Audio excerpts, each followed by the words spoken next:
In today's episode, Lisa writes in, I just saw a thing on LinkedIn about Klarna, the software company, kicking 1,200 SaaS providers to the curb, including Salesforce. And when you read the details, it says Klarna CEO Sebastian Siemiatkowski, gosh, it's a Polish name, casually dropped the bombshell on an earnings call that they've basically built their own. Right? They use generative AI to build their own CRM, and so they're dropping Salesforce. So what's my take on it? Here's the thing. The ongoing equation for software companies, and SaaS in particular, is build versus buy. Right? That is always the balance. Is which do we do? Do we build? Do we buy? When you buy it, you pay money. And in return, you don't have to make the software. You don't have to maintain the software. You don't have to provide updates to the software. You don't have to do anything to the software. It just happens for you. Now, there's upsides to that, right? It's lower maintenance. If you don't have the technical talent in-house, you don't have to maintain. You don't have to fix bugs. You don't have to worry about infrastructure. You don't have to worry about security. All that should be taken care of by somebody else in exchange for lots of money. And that's a good model for a lot of people. When you build it, you don't pay money to other people except maybe some infrastructure costs, right? You instead pay money to a developer. You pay money to a QA person, a product manager. It's a product that you have to maintain internally. You've got to patch the bugs. You got to keep it secure. You got to do all these things to make this thing run and stay running and be highly available and all that stuff. Here's what's different now in the world of generative AI. The equation is always, do we spend time and effort or do we spend money? When you look at the time and effort in the era of generative AI, particularly with tools like Aider or Klein or Cursor or any of these AI-enabled development tools, suddenly the scale starts to tilt. Because now you don't need 5 or 10 or 15 developers or QA people to run an app. You might need 1 or 2 or maybe 3, and it becomes a lot cheaper. On the flip side, one of the things with SaaS companies is you're kind of stuck with them, right? And that's what SaaS companies are always talking about. How do we make our product more sticky? How do we make it harder for people to leave? How do we make it harder for people to change to a competitor? What can we offer in our product that makes it very difficult for someone to ever exit? That's why for years, we've always said, if whatever vendor you're working for, if there isn't an export button that exports to like CSV files, don't use that vendor because they're trying to lock you in. When generative AI dramatically reduces development costs and QA costs and dramatically reduces the effort it takes to make changes or updates to a system and knows the best practices for securing a system, yeah, it suddenly starts to look more appealing. And here's the thing. Here's the part that SaaS vendors don't want to talk about at all. Nobody has a moat. There is no moat anymore. There is no moat that prevents someone else from developing a competitor, right? Even if you've got your proprietary interface and all this stuff, the reality is CRM or marketing automation is an idea. You cannot copyright ideas. And so someone could take the idea like, hey, I want a CRM that does this, this, this, and this, and this. And I also want to do this that no vendor offers. I want to do this that no vendor offers, and so on and so forth. And you hand it to generative AI with the help of a skilled developer. Please don't do this without the help of a skilled developer. It will just go badly. Make the thing. And it will be exactly what you want.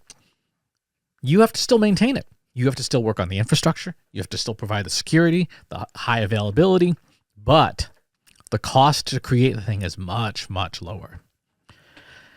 Back in the early 2000s, I worked at a financial services company. I was reasonably good at PHP, reasonably good at MySQL, and we built a custom CRM. It took me 6 months to build this thing, with the web interface and the database and all the custom fields and stuff. And eventually we ended up hiring like 2 or 3 more developers just to advance the thing because we hit a limit of my level of skill. 6 months. When I think back to the product requirements of what was in version 1 that took me 6 months to build, with generative AI, I could probably build that in about a day, maybe 2 days, because I know exactly what the layout is. I know exactly what the database layout is. I know what the requirements are for what it had to do. And yeah, it would take 8 to 12 hours instead of 6 months to make the same product.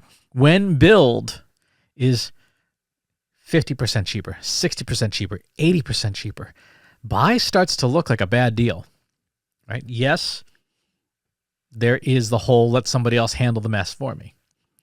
But more and more, generative AI is going to change that equation. And if you are a SaaS company, assume that product is not the advantage anymore. Right? Product can be very easily replicated.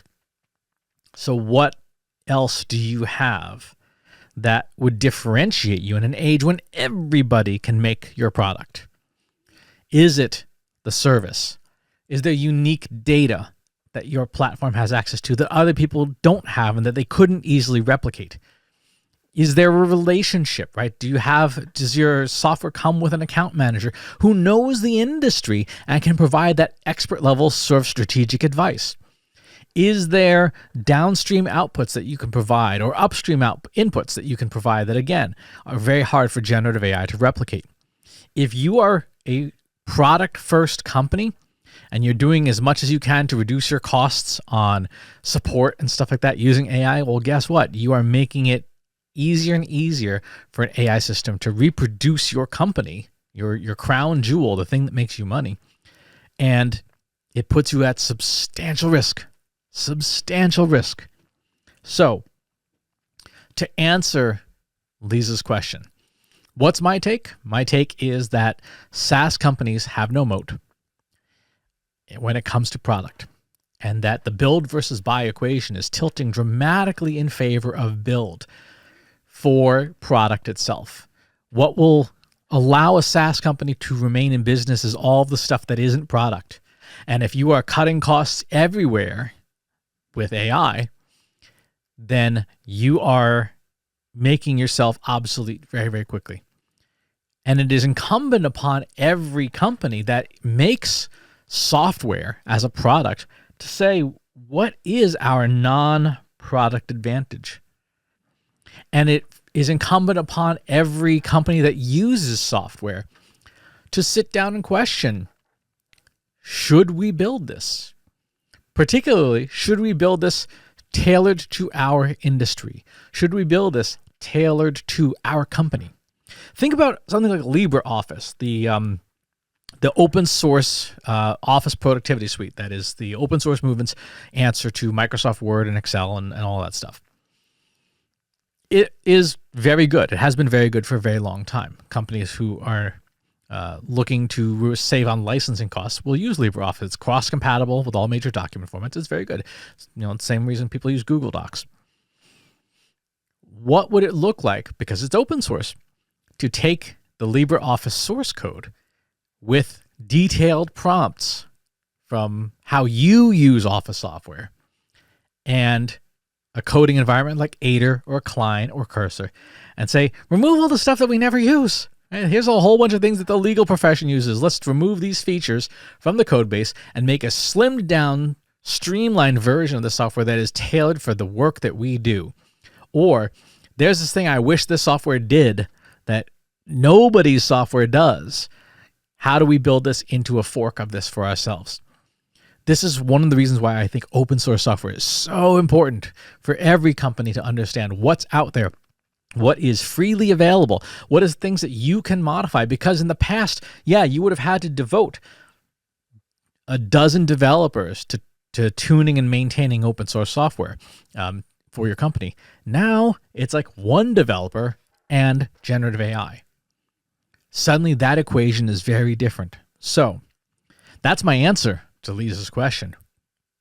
If you are a company that uses software, you should be looking and reevaluating build versus buy. And if you're a company that makes software, you should be thinking about how customers might do an end run around you, and then focusing on what are the advantages that you bring that are not software, even though you're a software company. That's going to do it for today's episode. Thanks for tuning in. Talk to you soon. If you enjoyed this video, please hit the like button. Subscribe to my channel if you haven't already. And if you want to know when new videos are available, hit the bell button to be notified as soon as new content is live.